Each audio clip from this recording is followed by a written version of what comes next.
Good afternoon बच्चों। Purnia live class में मैं समीना तबस्सुम आप सबका एक बार फिर से स्वागत करती हूँ। बच्चों, हम लोगों ने चैप्टर मोशन कंप्लीट कर लिया है और आज से हम लोग एक नया चैप्टर शुरू करने वाले हैं, बल तथा गति के नियम, force and laws of motion. तो इस चैप्टर में बच्चों सबसे पहले चलिए हम लोग जानते हैं कि बल क्या है। ये पूरा चैप्टर बल से रिलेटेड है और बल का प्रभाव जो होता है मोशन पे, गति पे, उससे रिलेटेड है। और Newton, the great scientist Newton ने, आइजैक न्यूटन ने जो नियम दिए गति के उस पर आधारित है। तो चलिए सबसे पहले हम लोग देखें, बल के बारे में जानें और जो कुछ हम लोग जानते हैं उसको रिमाइंड करें। बच्चों, बचपन से हमने जाना है कि पुश और पुल इज़ कॉल्ड फोर्स, यानी जब हम किसी वस्तु को धक्का देते हैं या उसे खींचते हैं तो कहते हैं कि वस्तु पर बल लगा रहे हैं, है ना। तो यहाँ पे देखिए, ये ट्रॉली, इस ट्रॉली में को पुश करके आगे बढ़ाया जा रहा है धक्का देके। ये देखिए, ये धनुष और तीर है। इसमें क्या होता है, धनुष की जो धागा लगा रहता है उसको खींचा जाता है ना।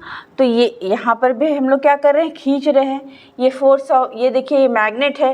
ये मैग्नेट लोहा की कील को अपनी ओर क्या करता है, आकर बल लगा करके खींच लेता है ना।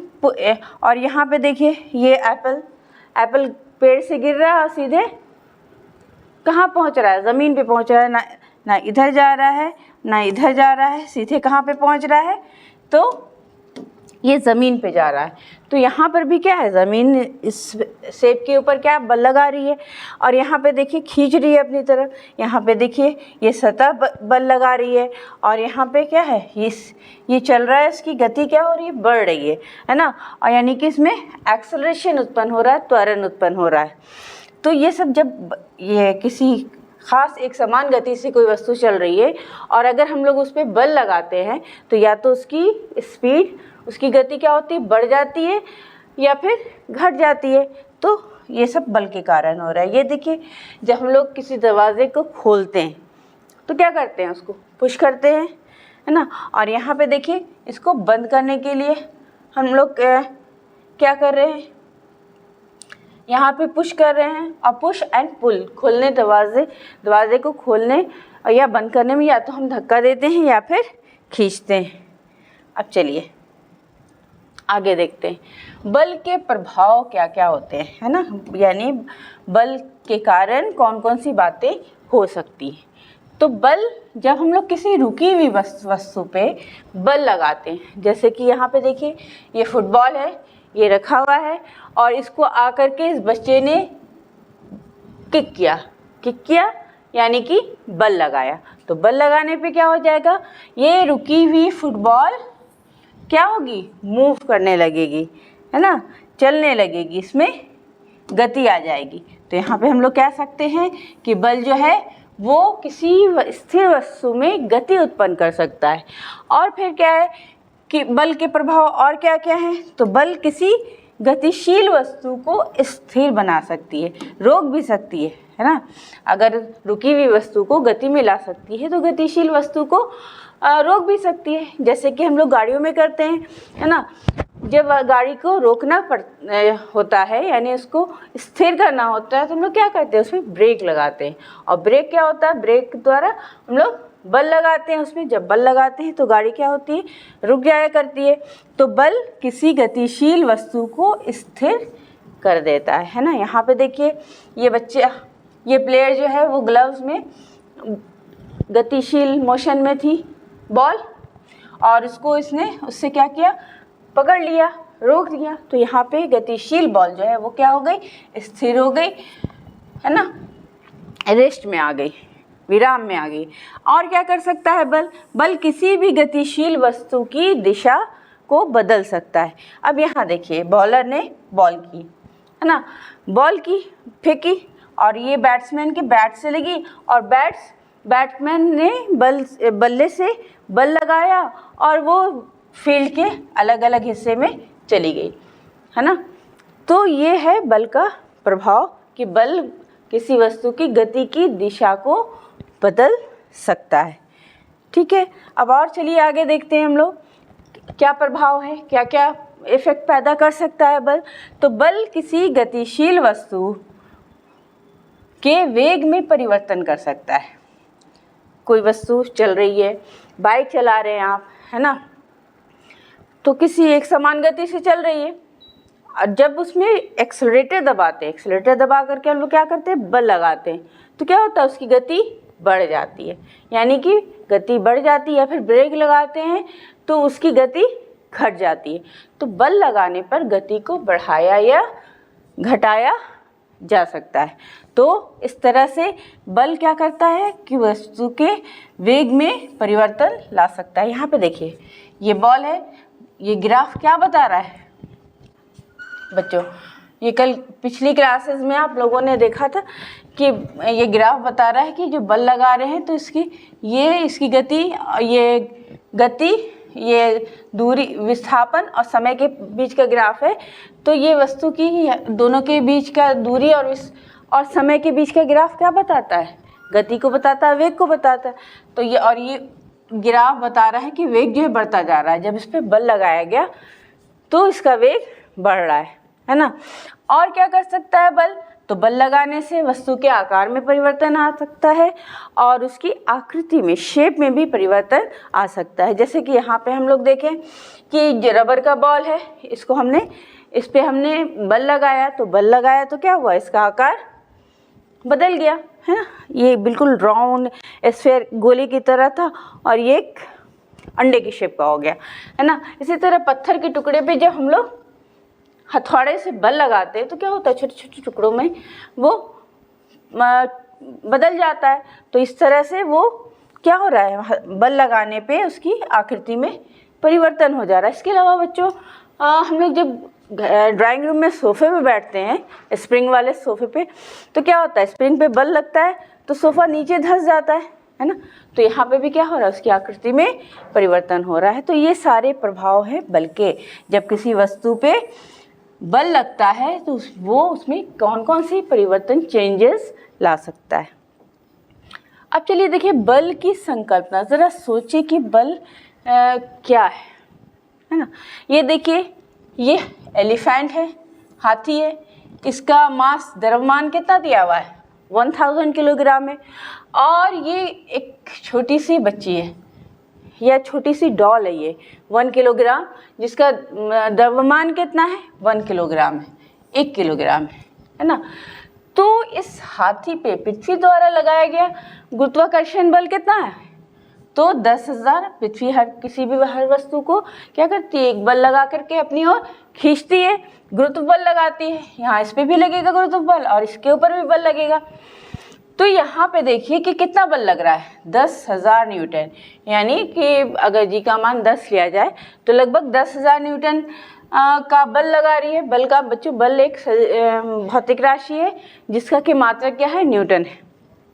अब यहाँ देखिए इस डॉल का द्रव्यमान 1 kg है, तो इसके ऊपर पृथ्वी द्वारा लगने वाला बल कितना है, मान लीजिए 10 न्यूटन है। तो इस तरह से देख रहे हैं कि ज़्यादा द्रव्यमान की वस्तु पे ज़्यादा गुरुत्वाकर्षण बल लग रहा है, गुरुत्व बल लग रहा है, और कम द्रव्यमान की वस्तु पे कम गुरुत्व बल लग रहा है। तो इस तरह से हम लोग कह सकते हैं कि बल का परिमाण क्या हो सकता है, ज़्यादा भी हो सकता है और कम भी हो सकता है ना। तो बच्चों हम लोगों ने क्या पढ़ा था, वे कोई भी राशि जिसको हम लोग माप सकते हैं, मेज़र कर सकते हैं, ज़्यादा या कम बता सकते हैं, वैसी राशियाँ कौन सी राशियाँ कहलाती हैं, वो है भौतिक राशियाँ, है ना। तो बल भी एक भौतिक राशि है। तो जब भौतिक राशि है तो 2 प्रकार की भौतिक राशियों के बारे में पढ़ा था हम लोगों ने, सदिश। कुछ भौतिक राशियाँ सदिश होती हैं और कुछ अदिश होती हैं, यानी स्केलर एंड वेक्टर के बारे में आप लोगों को बताया गया था बच्चों। स्केलर राशियाँ यानी कि अदिश राशियाँ वे राशियाँ होती हैं जिनका सिर्फ केवल परिमाण होता है, सिर्फ मैग्नीट्यूड होता है, उस दिशा बदलने से उसके मान में कोई फर्क नहीं पड़ता है। और क्या है कि और सदिश राशियाँ वे होती हैं जिसमें दिशा और परिमाण दोनों होते हैं। तो यहाँ पे देख रहे हैं कि चलिए हम लोग बल के बारे में देखते हैं कि बल क्या है, सदिश राशि है या अदिश राशि। इसके बाद तो अब बल अधिक या कम लग सकता है, इसका मतलब ये तो क्लियर हो गया कि ये क्या है, बल को परिमाण है ना। ये एक भौतिक राशि है। अब वो भौतिक राशि क्या है, ये देखिए, ये फुटबॉलर ने किक कर रहा है इसको, एक खास डायरेक्शन में, दिशा में इसको, उसने इस पर बल लगाया तो बॉल में गति आई, इस दिशा में बॉल घूमी। अगर वो कि दूसरी दिशा में बल लगाता है ना, बल तो नहीं लगा रहा है अगर, और दूसरी दिशा में, किसी और दिशा में लगता है इसके ऊपर बल, तो ये बॉल किसी और दिशा में घूमती है ना। तो इस तरह से अलग इसकी दिशा, बल की दिशा बदलने से क्या होता है, उसका प्रभाव भी अलग अलग होता है। ठीक है, जैसे गोल पोस्ट में जब पेनल्टी शूट आउट के वक्त में देखा होगा बच्चों, गोल कीपर होता है गोल पोस्ट के आगे और सामने फुटबॉल रखी रहती है। अब वहाँ पे उसको वन शॉट में गोल करना होता है और गोलकीपर को बचाना होता है। तो फुटबॉलर आता है, वो कभी सीधे किक कर देता है तो वो सीधे बिल्कुल चली जाती है गोल पोस्ट में, और कभी दाहिने तरफ किक करता है तो वो दूसरे एंड पे चली जाती है गोल पोस्ट के, और कभी इधर करेगा तो इस एंड पे जाएगी। तो इस तरह से अलग अलग दिशा में बल लगने पे उसका प्रभाव भी क्या होता है, अलग अलग होता है। तो इस तरह से हम लोग क्या देखते हैं कि बल में परिमाण तो है ही और साथ साथ दिशा भी है, क्योंकि दिशा बदलने से इसके इफेक्ट में इसके प्रभाव भी बदल जाता है। तो इस तरह से हम लोग कह सकते हैं कि बल एक सदिश राशि है, एक वेक्टर क्वांटिटी है। अब चलिए देखें कि बलों को दो कैटेगरी में बांटा गया है, संतुलित एवं असंतुलित बल, है ना। संतुलित यानी balanced force and non balanced force, संतुलित असंतुलित। अब देखिए कि संतुलित और असंतुलित बल क्या होते हैं। कोई भी वस्तु है तो मान लीजिए उसके ऊपर बहुत सारे बल लग रहे हैं, है ना, कोई इधर से खींच रहा है, कोई उधर से खींच रहा है, कोई इधर बल लगा रहा है। तो वैसे बहुत सारे बल जब काम कर रहे हों और उसका परिणामी बल शून्य हो, ठीक है, खड़ा हुआ है एक पहलवान जिसका वजन है कितना, 120 kg। अब लगे हुए हैं बच्चे उसको खींचने में, कोई बच्चा इधर खींच रहा है, कोई उधर खींच रहा है, कोई इधर पुश कर रहा है, कोई पुल कर रहा है, लेकिन वो अपनी जगह से नहीं हिल रहा है। तो वहाँ पे क्या हो रहा है, जितने भी बल तो इतने सारे लग रहे हैं, लेकिन सभी बलों का परिणामी बल क्या है, तो शून्य है ना। तो ऐसा कब होता है कि अगर, तो संतुलित बल को हम लोग इस तरह भी समझ सकते हैं बच्चों कि जब किसी वस्तु पे दो बल लग रहा हो, ये कोई वस्तु है, इस पे इधर से भी बल लग रहा है और इस दिशा में भी बल लग रहा है। तो जब दो बल किसी वस्तु पे इस तरह से लग रहे हो कि दोनों विपरीत दिशा में हो, विपरीत, एक देखिए, एक बाईं ओर लग रहा है और एक दाईं ओर बल लग रहा है, यानी एक पश्चिम दिशा में बल लग रहा है, एक पूर्व दिशा में बल लग रहा है ना। और ये भी कितना बल लग रहा है, 5 न्यूटन बल लगाया जा रहा है, और इधर से भी क्या हो रहा है, 5 न्यूटन बल लगाया जा रहा है। तो इसकी स्थिति में क्या होगा, कोई भी परिवर्तन नहीं होगा। और इस प्रकार के बल क्या कहे जाते हैं, संतुलित बल कहे जाते हैं। यानी कि बराबर परिमाण के दो बल अगर विपरीत दिशा में काम करें एक दूसरे की, तो परिणामी बल का मान क्या होता है, शून्य होता है। यानी संतुलित बल, दोनों संतुलित बल परिमाण में एक दूसरे के बराबर होते हैं और दिशा में विपरीत होते हैं। ठीक है, अब ये देखिए रस्साकशी का गेम है, हो रहा है भाई। यहाँ पे क्या हो रहा है, रस्साकशी। रस्साकशी क्या होती है बच्चों, रस्सी पकड़ लेते हैं, एक टीम इधर लगती है, एक टीम दूसरी तरफ लगती है और खींचना शुरू करते हैं, है ना। तो अगर दोनों तरफ से बराबर बल लग रहा होता है तब क्या होता है, ये देखिए ये बनाया हम लोगों ने और यहाँ से यहाँ तक ये रस्सा खिंचाई हो रही है। तो कुछ लोग इधर से पकड़ के खींच रहे हैं रस्से को, कुछ लोग उधर से पकड़ के खींच रहे हैं, और ये है मिड पोजीशन, मीन पोजीशन है ना। अगर जितना बल इधर दोनों बल क्या हो रहा है, विपरीत दिशा में लग रहे हैं। अगर इधर से जितना बल लग रहा है इस ओर, उतना ही बल इस ओर भी लगेगा, दूसरी तरफ भी लगेगा। तो क्या हो जाएगा कि ये जो बीच की मध्य पोजीशन जो है, मीन पोजीशन, वो बनी रहेगी। है ना। तो संतुलित बल के प्रभाव को हम लोग देख लें कि संतुलित बल जब काम करते हैं किसी भी वस्तु पे, बैलेंस फोर्स यानी परिमाण में इक्वल और दिशा में विपरीत, तो उसकी अवस्था में, वस्तु की अवस्था में कोई परिवर्तन नहीं लाता है, चाहे वो गति की अवस्था हो, विराम की अवस्था हो या फिर एक समान गति की अवस्था हो, है ना। ना तो उसकी गति बढ़ेगी घटेगी और ना वो विराम से गति में आएगी वस्तु, और ना गतिशील वस्तु गतिशील वस्तु विराम में आएगी, और ना विराम से कोई वस्तु गतिशील होगी। कब? जबकि उसके ऊपर बल तो लग रहे हों, लेकिन वे बल कैसे हों? संतुलित बल हो, तो उसकी किसी भी अवस्था में परिवर्तन नहीं होगा। लेकिन हाँ, संतुलित बल क्या कर सकता है?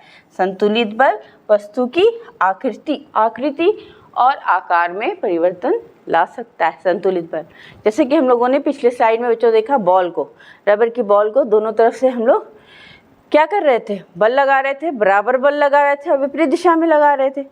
तो उसकी शेप में, आकृति में, आकार में क्या हो गया था? परिवर्तन हो गया था। तो अवस्था में परिवर्तन नहीं ला सकता है संतुलित बल, लेकिन आकार और आकृति में परिवर्तन ला सकता है। अब चलिए देखें असंतुलित बल क्या होता है भाई। तो यहाँ पे भी वही हो रहा है, खेला जा रहा है ये रस्साकशी का गेम। यहाँ पे कुछ लोग इधर लगे हैं, कुछ लोग रस्सी का दूसरा सिरा पकड़े हुए, और यहाँ पे इन लोगों ने सब मिल करके कितने न्यूटन का बल लगा रहे हैं? तो 300 न्यूटन का बल लगा रहे हैं। और इस तरफ भी जो लगने वाला बल क्या है? 300 न्यूटन है। तो दोनों बल क्या है? परिमाण में बराबर, दिशा में विपरीत है, यानी कि संतुलित बल है। तो संतुलित बल है तो ये इसकी जो मीन पोजीशन है वो मूव नहीं हो रही है अपनी जगह से, नहीं। और वही यहाँ पे देखिए, बेचारे दो लोग निकल के कहीं चले गए, तो अब तो कम, यहाँ पे 300 न्यूटन बल लग रहा है और इस दिशा में लगने वाला बल कितना है? सिर्फ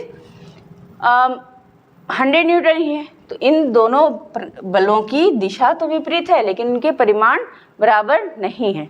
तो इसलिए क्या ये संतुलित बल होंगे बच्चों? ये दोनों बल नहीं, ये संतुलित बल नहीं है, असंतुलित बल हैं। जब दो बल विपरीत क्या परिमाण, या तो परिमाण अलग हो या फिर उनकी दिशा अलग हो, तो वे कैसे बल कहलाते हैं? तो वे कहलाते हैं असंतुलित बल कहलाते हैं। अब देखिए, जितने भी हम लोगों ने बल के प्रभाव देखे बच्चों, कि ये स्थिर वस्तु को गतिशील कर सकता है ना, कर देता है, और गतिशील कोई वस्तु ऑलरेडी मोशन में है, गति में है, तो उसके वेग को बढ़ा सकता है, और किसी भी गतिशील वस्तु के वेग को कम भी कर सकता है, गतिशील वस्तु को रोक सकता है, चलती वस्तु को रोक सकता है, और आकृति और आकार में परिवर्तन कर देता है। तो ये सारे प्रभाव जो हम लोगों ने देखे थे, उसमें से ये यहाँ तक जितने अवस्था से रिलेटेड जो प्रभाव है वो तभी काम करता है जब किसी वस्तु पे असंतुलित बल, बहुत सारे बल कार्य कर रहे हैं और वे असंतुलित बल हैं, बैलेंस्ड नहीं है ना, तभी उसकी अवस्था में परिवर्तन होगा। और फिर बल जो है आकृति और आकार में परिवर्तन कर सकता है। तो ये तो संतुलित बल भी कर सकता है, असंतुलित बल भी ये काम कर सकता है। अब चलिए देखिए, यहाँ पे विभिन्न प्रकार के बल कई तरह के होते हैं। हम लोगों ने देखा कि हम लोग गाड़ी को जब ठेलते हैं या कार्ट को, ठेले को खींचा जाता है, या फिर हम लोग जब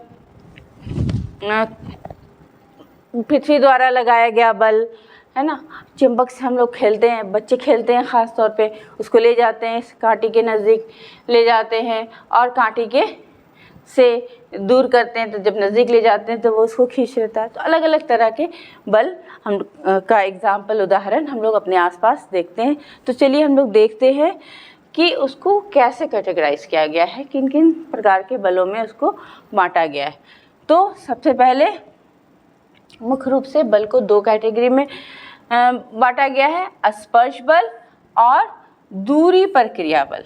इसको बच्चों हम लोग कहते हैं कांटेक्ट फोर्स या फिर नॉन कांटेक्ट फोर्स।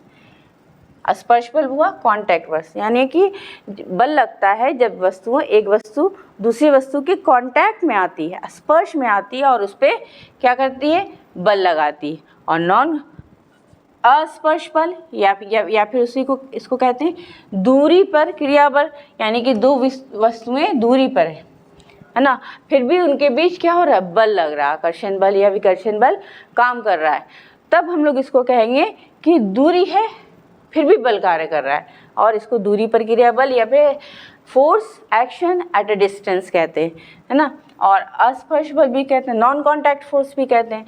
तो यहाँ पे देखिए कि जो बल वस्तुओं के भौतिक स्पर्श में, जैसे कि यहाँ पे इस बॉक्स को ठेला जा रहा है, तो जब बॉक्स को स्पर्श किया जा रहा है तभी वो उस पर बल लगा, स्पर्श करके उसके ऊपर बल लगाया जा रहा है। और यहाँ पे मैग्नेटिक फोर्स में देखिए ये साउथ पोल नॉर्थ पोल एक दूसरे को क्या कर रहा है, अट्रैक्ट कर रहा है, लेकिन दोनों कांटेक्ट में तो नहीं है, दूर से ही एक दूसरे पे बल लगा रहा है, बिना कांटेक्ट में आए हुए, बिना स्पर्श में आए हुए। उसी तरह ये नॉर्थ पोल है, तो दोनों पोल क्या होंगे, सेम पोल एक दूसरे को रिपेल करते हैं, विकर्षित करते हैं। और यहाँ पे भी बल लग रहा है, लेकिन कौन सा बल लग रहा है, तो अस्पर्श बल, नॉन कॉन्टैक्ट फोर्स लग रहा है, दूरी पर क्रिया बल लग रहा है, या फिर यूँ कह लें कि एक्शन एट ए डिस्टेंस काम कर रहा है। ठीक है, अब आगे देखते हैं स्पर्श बल के कुछ एग्जाम्पल्स हम लोग देख लें कि कौन कौन किस किस प्रकार के बल जो है वे स्पर्श बल कहे जाते हैं, है ना। तो सबसे पहले इस स्पर्श बल का जो एग्जाम्पल है, जिसमें वस्तुएं एक दूसरे के कांटेक्ट में आती हैं तब बल काम करता है, तो चलिए उन बलों को देखते हैं। तो उसमें सबसे पहले आप देखिए यहाँ पे यह है टेबल पे रखी हुई किताब के ऊपर जो बल लग रहा है ना। कोई वस्तु किताब को रख रहे हैं, तो किसी भी सतह पे वस्तु को रखते हैं तो जो सतह होती है वो उस वस्तु पे ऊपर की दिशा में लंबवत ऊपर की ओर क्या करती है, बल लगाती है ना। और इस बल का मान क्या होता है कि डिपेंड करता है कि जो सतह, जिस सतह पे हम लोग वस्तु को रखते हैं उसकी हार्डनेस पे डिपेंड करता है ना। अगर ये सतह जो है वो जितनी हार्ड होगी उतना ही अधिक अभिलंब बल काम करेगा, है ना। और अगर सतह हार्ड नहीं होगी तो उसके ऊपर कम अभिलंब बल काम करेगा। अब देखिए इस अभिलंब बल का क्या काम है, बुक को हमने यहाँ पे रखा तो इसके ऊपर क्या होगा, नीचे की ओर क्या लगेगा, गुरुत्वाकर्षण बल लगेगा, है ना। तो जब पृथ्वी इस पे गुरुत्वाकर्षण बल लगाएगी तो ये क्या होगा, ये बुक पे नीचे की ओर बल लगेगा। तो उस बल को बैलेंस करने के लिए सतह जो है ऊपर की ओर एक बल लगाती है, जिसके कारण ये वस्तु जो है वो नीचे नहीं गिरती है। यही अगर ये तो यहाँ पे लकड़ी का टॉप है बच्चों, अगर टेबल कार्डबोर्ड से हम लोग किसी तरह टेम्परेरी कार्डबोर्ड लगा करके करें, पतले कूट को रख दें इस सरफेस की जगह, तो वहाँ पे क्या हो गई, उसकी सतह जो है वो हार्ड हो गई। तो जब इसको पतला प्लाईवुड या पतला कार्डबोर्ड रख देंगे तो क्या होगा, उस पर अभिलंब बल तो कार्य करेगा ऊपर की तरफ, है ना। लेकिन नीचे लगने वाला जो गुरुत्वाकर्षण बल है उसका मान उससे बहुत ज़्यादा होगा। तो जब ऐसी कंडीशन आती है तो क्या होता है, ये इसको जो अभिलंब बल है ये नीचे की तरफ लगने वाले बल को बैलेंस नहीं कर पाता है और उसकी सतह जो है वो मुड़ जाती है, इस तरह से धंस जाता है। ये कार्डबोर्ड जो है क्या होगा, धंस जाएगा। अगर कब, जबकि अभिलंब बल का मान कम होगा, और हार्ड सरफेस है तो अभिलंब बल का जो भी मान है वो नीचे लगने वाले गुरुत्वाकर्षण बल को बैलेंस कर लेता है। अब उसी तरह देखिए एक और बल है, चलिए देखते हैं कि तनाव बल क्या होता है। ये भी कॉन्टैक्ट फोर्स का ही उदाहरण है। यहाँ पे देखिए ये जो रस्सी है, रस्सी से पत्थर का टुकड़ा को बांध के लटकाया गया है, तो यहाँ पे भी क्या होगा, इस पत्थर के टुकड़े के ऊपर बल लगा रही है, गुरुत्व बल लग रहा है नीचे की तरफ, तो इसको तो नीचे गिर जाना चाहिए, लेकिन फिर भी ये यहाँ पे टिका हुआ है। तो कैसे टिका हुआ है, तो इस लगने वाले बल को कोई तो बल है जो इसको संतुलित कर रहा है ना। तो वो बल कौन है, तो वो बल है टेंशन बल, जो कि कौन लगा रहा है, वो डोरी पे लगता है जो जिससे कि वो पत्थर लटका होता है। तो ये जो भार है यानी कि गुरुत्व बल नीचे की ओर काम कर रहा है, और इसको बैलेंस करने के लिए ये जो डोरी है ऊपर की तरह, ये पॉइंट ऑफ सस्पेंशन है, यानी वो बिंदु जिससे कि हम लोग डोरी को लटकाते हैं उसकी दिशा में ये जो टेंशन फोर्स, इसको टी से देखा है, तनाव बल या फिर टेंशन फोर्स, वो किस दिशा में काम करता है, तो पॉइंट ऑफ सस्पेंशन यानी जिस बिंदु से डोरी को लटकाया जाता है उसकी दिशा में काम करता है। तो ये है बच्चों टेंशन फोर्स। अब चलिए और देखते हैं घर्षण बल। घर्षण बल क्या होता है? तो घर्षण, जब एक वस्तु किसी सतह पे मूव करती है ना, तो वो जो जिस सतह पे वो मूव कर रही होती है, वो मूव करने वाली वस्तु के ऊपर बल लगाती है। और किस दिशा में बल लगाती है? तो जिस दिशा में वस्तु गति कर रही होती है उसकी विपरीत दिशा में सतह द्वारा लगाया गया बल ही क्या कहलाता है? घर्षण बल कहलाता है। यहाँ पे देखिए,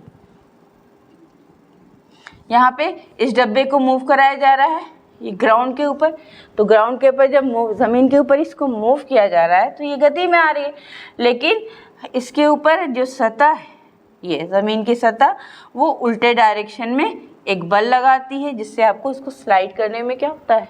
कठिनाई होती है। और यही बल क्या कहलाता है? Force of friction. तो बच्चों फोर्स ऑफ फ्रिक्शन या फिर घर्षण बल जिसको कहते हैं, वो किस चीज़ पे डिपेंड करता है? ये सरफेस सतह जो है जितनी चिकनी होगी या रफ होगी, रफ होने पे फ्रिक्शन का मान अधिक हो जाता है, घर्षण का मान अधिक हो जाता है। मतलब ऊपर नीचे, रफ का मतलब क्या हुआ कि ऊपर नीचे है, समतल नहीं है सतह। वही अगर चिकनी सतह है तो उसके ऊपर आसानी से आप बॉक्स को स्लाइड कर सकते हैं। क्यों? क्योंकि उस पर लगने वाला घर्षण बल कम होता है। तो घर्षण बल का मान अधिक होता है रफ सतहों पे, और घर्षण बल, ये जो घर्षण बल गति की अपोजिट दिशा में काम करता है, उसका मान कम होगा। कब? जबकि सतह जो है वो कैसी हो? चिकनी हो। तो घर्षण बल किस दिशा में काम करता है? तो गति की विपरीत दिशा में काम करता है, और ये बल कौन लगाता है? वो सतह लगाती है जिसके ऊपर कोई भी वस्तु मूव कर रही हो, है ना। और ये डिपेंड करता है सरफेस की स्मूथनेस या रफनेस पे। अब चलिए देखते हैं कि जो हमने दो प्रकार के बलों का को कैटेगराइज किया था कि कांटेक्ट फोर्स और नॉन कांटेक्ट फोर्स, स्पर्श बल, अस्पर्श बल, या फिर उस अस्पर्श बल को ही हम लोगों ने कहा था दूरी पर क्रिया बल। तो देखिए उसका एग्जाम्पल क्या क्या है, ये देखिए मैग्नेटिक फोर्स। मैग्नेट क्या है? कीलों पे आयरन सब्सटेंस, आयरन, कोबाल्ट, निकल से बनी हुई चीज़ों को क्या करता है? अपनी ओर बल लगा करके आकर्षित करता है। तो यहाँ पे ये सारी वस्तुएं क्या है? देखिए इन सब में कोई भी कांटेक्ट में नहीं है ना, कांटेक्ट में नहीं है फिर भी बल लग रहा है। तो ये किस बल का एग्जाम्पल हो गया? एक्शन एट ए डिस्टेंस या नॉन कांटेक्ट फोर्स का। उसी तरह से देखिए बच्चों, ये क्या है? यहाँ पे बलून को रब कर दिया और उस छोटे छोटे कागज़ के टुकड़े पहले ही हम लोगों ने करके रखे हैं, तो उसके नज़दीक ले गए तो ये खींच करके आ गया। और यहाँ पे देखिए, यहाँ पे भी वही हुआ। कंघी को हम, ये ज़रूर आपके स्कूल में ये एक्सपेरिमेंट करके दिखाया गया होगा। कंघी से बाल को रब किया तो उस पर क्या हुआ? उसमें आवेश आ गया। तो वो आवेश जो है फिर के कारण जो है बल उत्पन्न हुआ, जो कि इन कागज़ के टुकड़ों को खींच लेता है। तो कागज़, कंघी और इन कागज़ के टुकड़ों में क्या है? डिस्टेंस है, दूरी है, लेकिन फिर भी उसको खींच लेता है, यानी कांटेक्ट में नहीं है वस्तु तब भी बल लग रहा है। तो इस प्रकार इसको कौन सा बल कहते हैं बच्चों? इसको कहते हैं स्थिर विद्युतीय बल या फिर इलेक्ट्रोस्टैटिक फोर्स कहते हैं। ये था मैग्नेटिक फोर्स, ये है इलेक्ट्रोस्टैटिक फोर्स या फिर स्थिर वैद्युत बल भी कहते हैं इसको।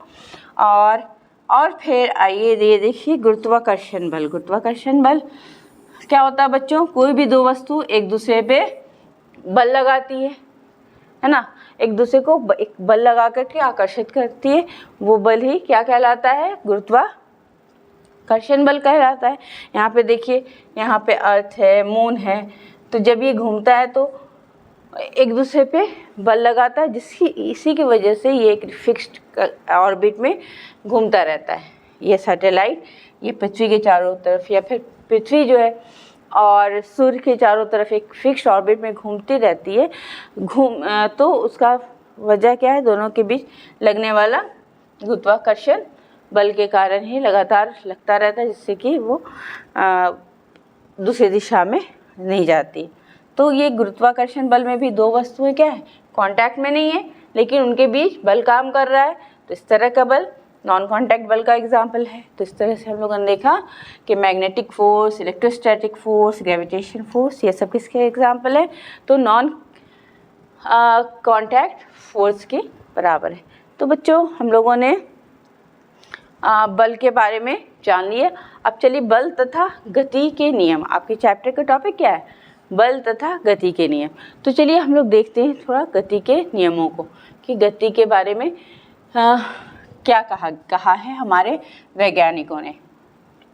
तो पहले ये माना जाता था कि गति, कोई भी वस्तु जो है वो विराम अवस्था में है तो वो विराम अवस्था में ही बनी रहती है, और गति की अवस्था में है तो वो गति की अवस्था में बनी रहती है। तो पहले ये मानना था कि वस्तु सिर्फ रुकी हुई वस्तु रुकी हुई रहेगी, यही उसका गुण है। और गतिशील वस्तु, कोई भी वस्तु गतिशील तभी तक रहेगी अगर उसके ऊपर लगातार बल लगता जा रहा है, तभी वो रहेगी, और नहीं तो वो रुकी हुई रहेगी। तो वहाँ पे सिर्फ जिक्र था विराम के जड़त्व का, यानी कोई वस्तु रुकी हुई है तो वो रुके हुई अवस्था में रहना चाहती है। और ये कॉन्सेप्ट नहीं था कि कोई वस्तु गतिशील है अगर किसी एक समान वेग से तो उसी वेग से गतिशील रहेगी, इस बात का कॉन्सेप्ट नहीं था। फिर आए गैलीलियो। उन्होंने क्या किया कि एक्सपेरिमेंट्स किए। उन्होंने अलग अलग इंक्लाइंड प्लेन पे बॉल को लुढ़काया, देखा कि ये बॉल आई और फिर अपने आप ही ये आगे बढ़ गई, और फिर इसी तरह से कुछ कम उसको इंक्लाइन किया, उसका जो झुकाव है वो कम करके देखा, तो देखा कि बॉल कुछ और दूर तक मूव की। अब फिर उन्होंने क्या किया, एक सिरा बिल्कुल ओपन कर दिया, इधर कोई चाह, तब देखा कि उन्होंने कि बॉल जो है वो मूव करती जा रही है ना, काफ़ी देर तक मूव कर रही है। और उन्होंने ये जो सतह थी वो बिल्कुल कैसी बनाई, बिल्कुल चिकनी बनाई, उसके लिए ग्लास का उपयोग किया। तो जब गिलास की सतह पे इस तरह से बॉल को लुढ़काया गया तो देखा कि वो चलती ही जा रही है ना। तो इन एक्सपेरिमेंट से वो इस नतीजे पे पहुँचे कि ये, लेकिन हम लोगों के साथ क्या होता है, आमतौर पे हम लोग क्या देखते हैं कि बॉल को ऐसे लुढ़काया तो वो कुछ दूर लुढ़कती है और उसके बाद क्या होती है, रुक जाती है ना। लेकिन बच्चों वो रुक क्यों जाती है, वो उसको तो मूव करते रहना चाहिए था, तो वो रुक इसलिए जाती है बच्चों कि आपने तो एक बल लगा के उसको गतिशील किया, लेकिन उसके ऊपर फ्रिक्शन बल काम करता है, घर्षण बल काम कर रहा है। अभी जस्ट पहले पिछले स्लाइड में हम लोगों ने घर्षण बल के बारे में पढ़ा कि जिस सतह पे वस्तु मूव करती है तो वो सतह जो है गति की विपरीत दिशा में घर्षण बल लगाती है, तो वो घर्षण बल के कारण वो बॉल रुक जाती है, या कुछ हवा का जो रेजिस्टेंस होता है, प्रतिरोध होता है, वो बल लगाती है विपरीत दिशा में, जिसके कारण बॉल क्या होती है, रुक जाती है। और अगर किसी वस्तु पे कोई बाहरी बल नहीं काम करे तो वो चलती ही जाएगी। तो गैलीलियो ने ये जो चिकनी सतह का इस्तेमाल किया तो उससे क्या हुआ, फ्रिक्शन को ज़ीरो करने की कोशिश की। तो ज़ीरो तो नहीं हो पाया, लेकिन बहुत ही नेग्लिजिबल रहा, है ना। तो उसमें देखा गया कि बॉल जो है चलती जा रही। तो इस तरह से इन्होंने कहा कि सिर्फ गति सिर्फ स्थिर है तो स्थिर अवस्था में ही बने रहना ही किसी वस्तु की प्रॉपर्टी नहीं है, बल्कि अगर वो गतिशील है तो वो गति की अवस्था में भी बनी रहना चाहेगी, अगर कब तक, जब तक कि उस पर कोई दूसरा बल काम करके उसको रोके नहीं, उसकी गति की अवस्था को, एक समान गति की अवस्था को। तो चलिए बच्चों, ये तो हुआ गैलीलियो ने थ्योरी को चेंज कर दिया कि हाँ भाई, सिर्फ ऐसा नहीं कि रुकी है तो रुकी है, बल्कि गतिशील रहेगी तो भी वो गतिशील में रहना चाहती। तो इसी के बेसिस पे क्या हुआ, हमारे साइंटिस्ट आइजैक न्यूटन ने कई एक्सपेरिमेंट्स किए और नतीजे पे पहुँचे कि गैलीलियो को, और जो बातें कही सिद्धांत गैलीलियो ने, तो उसको उन्होंने प्रूफ किया और दिखाया कि वो सही है। तो इसकी शुरुआत ऐसे मानी जाती है बच्चों कि न्यूटन के बैठे हुए हैं गार्डन में एप्पल ट्री के नीचे, उनके ऊपर क्या हुआ, एक बार सेब गिरा, तो बस वो पढ़ रहे थे, उनको डिस्टर्बेंस हुई, तो फिर उन्होंने सोचना शुरू किया कि भाई ये सेब जो है मेरे ऊपर ही क्यों गिरा, इधर क्यों नहीं गया, उधर क्यों नहीं गया, ऊपर क्यों नहीं चला गया, मेरे ही ऊपर क्यों गया। वहीं से शुरुआत हुई किसकी, गुरुत्वाकर्षण बल की खोज की, और उन्होंने उसके बारे में सोचना शुरू किया, गुरुत्वाकर्षण बल के बारे में। तो लेकिन जो गति से रिलेटेड जो नियम हैं उनके बारे में न्यूटन ने क्या किया, अध्ययन किया और फिर रिजल्ट पे पहुँचे, और रिजल्ट के रूप में उन्होंने क्या दिया, गति के तीनों नियम दिए, है ना। ये देखिए यहाँ पे एक्शन रिएक्शन, गति का तीसरा नियम है कि अगर हम किसी वस्तु पे धक्का लगा रहे हैं तो वो वस्तु भी बराबर परिमाण में हमारी ओर धक्का लगाएगी। और देखिए बच्चों इसमें क्या है कि अब चलिए देख लें कि न्यूटन की गति का प्रथम नियम क्या कहता है। तो ये गैलीलियो ने जो एक्सपेरिमेंट्स किए उस पर बेस्ड न्यूटन ने ये नियम, इस नियम को दिया। और इस नियम में क्या कहा जा रहा है कि कोई वस्तु अगर स्थिर अवस्था में तो वो स्थिर अवस्था में बने रहना चाहेगी, और अगर कोई वस्तु गति अवस्था में, एक समान गति की अवस्था में है, तो वो उसी गति से, उसी वेग से चलते रहना चाहेगी जब तक कि उसके ऊपर कोई बाहरी असंतुलित बल कार्य ना करे। अगर इसके ऊपर अपने अवस्था में परिवर्तन नहीं करना चाहती कोई भी वस्तु, जब तक कि उस पर कोई बाहरी असंतुलित बल कार्य ना करे। यही है न्यूटन का प्रथम गति नियम, है ना। और इस नियम को जड़त्व का नियम, यहाँ से बच्चों अब हम लोगों ने देखा कि वस्तु रुकी हुई है तो रुकी हुई रहना चाहती है, गतिशील है तो गति में बना रहना चाहती है। तो किसी भी वस्तु की इस गुण को, इस विशेषता को क्या कहते हैं हम लोग, इसको कहते हैं जड़त्व कहा जाता है। वस्तु का जड़त्व कहा जाता है, जड़त्व कहा जाता है, या फिर इंग्लिश में क्या कहते हैं इसको, इनर्शिया कहते हैं, है ना, इनर्शिया कहते हैं, ठीक है। तो इनर्शिया का मतलब है कि वस्तु जिस भी अवस्था में वो उसी अवस्था में बने रहना चाहती है। तो इस तरह से हम लोग देखते हैं कि जड़त्व, ये न्यूटन गति का जो पहला नियम है, उससे हम किस चीज़ का कॉन्सेप्ट मिलता है, तो जड़त्व का कॉन्सेप्ट मिलता है, इनर्शिया का कॉन्सेप्ट मिलता है, के बारे में पता चलता है कि भाई जड़त्व भी कोई चीज़ है। हाँ, तो क्या है इसके बारे में अगली स्लाइड में हम लोग पढ़ेंगे। और क्या पता चलता है कि बल के बारे में अभी तक बच्चों हम लोग जान रहे थे कि बल जो है पुश एंड पुल को धक्का देना या खींचना इज कॉल्ड फोर्स, यानी पुश और पुल इज कॉल्ड फोर्स, उसी को कहते हैं। लेकिन अब यहाँ से देखिए बल की एक नई परिभाषा निकल के आ गई कि बल, जब असंतुलित बल कार्य करता है तब वस्तु की अवस्था में परिवर्तन आ सकता है ना। तो वो परिवर्तन जो है, अवस्था में जो परिवर्तन आता है वो किसके कारण आता है, तो बल लगने के कारण, चाहे वो विराम की अवस्था हो या गति की अवस्था हो।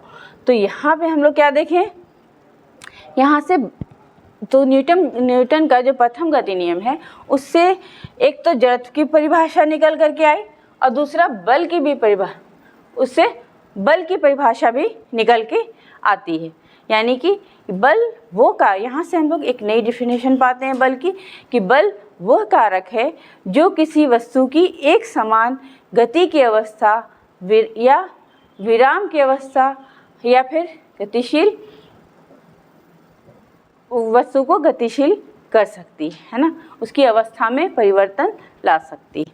तो चलिए बच्चों, अब हम लोग आगे देखिए यहाँ पे ये बल लग रहा है, तो बल लग रहा है किस पे, कॉइन्स पे, कैरम में स्ट्राइकर द्वारा बल लग रहा है, तो इसकी अवस्था में क्या हो रहा है, परिवर्तन हो रहा है। तो बल वह कारक है जो किसी वस्तु की विराम की अवस्था, गति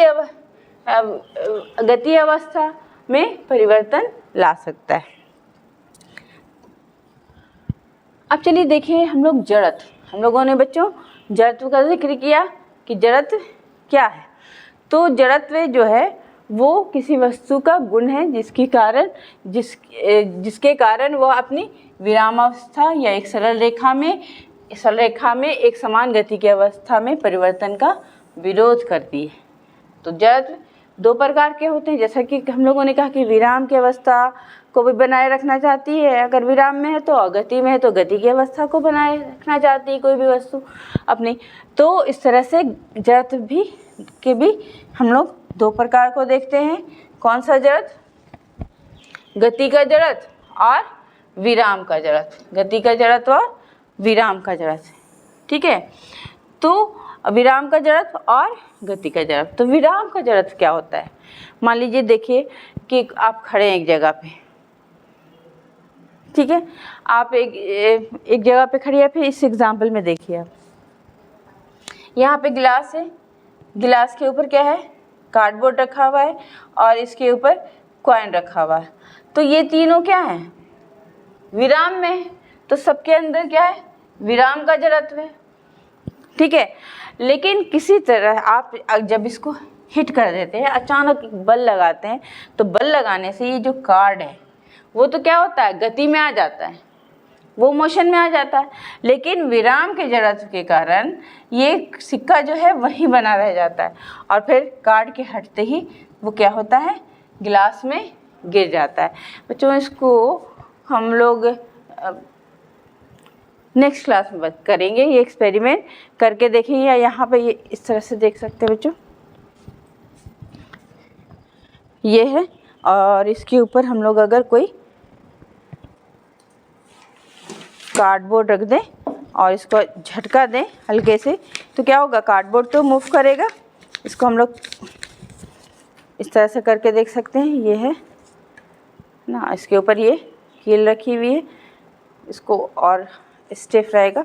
हल्का सा कार्ड रख के देखिएगा और उसके ऊपर रख दीजिएगा कॉइन, झटके से मारिएगा तो कार्ड मूव करेगा, लेकिन वो सिक्का जो है, सिक्का जिसमें कि विराम का जड़त्व होगा वो मूव नहीं करेगा और कार्ड के हटते ही ये सिक्का कहाँ पहुँच जाएगा, इस ग्लास के अंदर पहुँच जाएगा, है ना।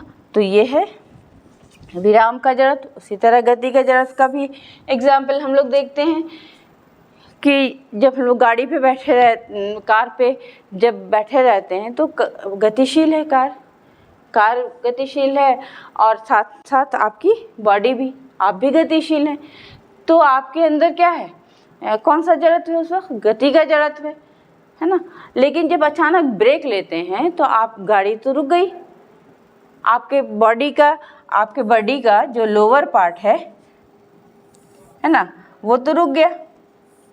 लोअर पार्ट ब्रेक लेते के साथ गाड़ी रुकी तो आपके लोअर पार्ट भी रुक गया, लेकिन आगे का पार्ट जो है वो गति के जड़त्व के कारण क्या होगा, आगे की ओर बढ़ जाएगा और आपको आगे की तरफ, अगर सही से पकड़ के नहीं बैठे हैं तो आगे आपको सीट से टकरा जाएंगे, आपको चोट लग सकती है। तो ये है गति का जड़त्व का उदाहरण। अब चलिए दैनिक जीवन में, चलिए वही जिसका जिक्र अभी बच्चों हम लोगों ने किया कि विराम दैनिक जीवन में जड़त्व का उदाहरण। तो दो प्रकार के हम लोगों ने जड़त्व देखे, विराम का जड़त्व और गति का जड़त्व। और चलिए देखते हैं कि उसका हम लोग जड़त्व का अपने दैनिक जीवन में किस प्रकार से उपयोग करते हैं। ये देखिए बस रुकी हुई थी, है ना, बस रुकी हुई थी, आप बस भी विराम में, आपका शरीर भी विराम में। अचानक जब ये चलना शुरू किया तो आपका निचला हिस्सा तो विराम से गति में आ गया, लेकिन ऊपर का हिस्सा जो है वो विराम के जड़त्व के कारण पीछे ही रह जाता है, जिसके कारण आप पीछे की तरफ झुक जाते हैं, है ना। और क्या है कि कंबल को तेज़ी से झटकने से, वो तेज़ी से झटकते हैं, है ना, तो क्या होता है, धूलकण नीचे गिर जाते हैं, कंबल विराम में, धूलकण विराम में, और जब अचानक आप कंबल को झटकते हैं तो कंबल गति में आ गई, लेकिन धूल के कण विराम के जड़त्व के कारण नीचे गिर जाते हैं।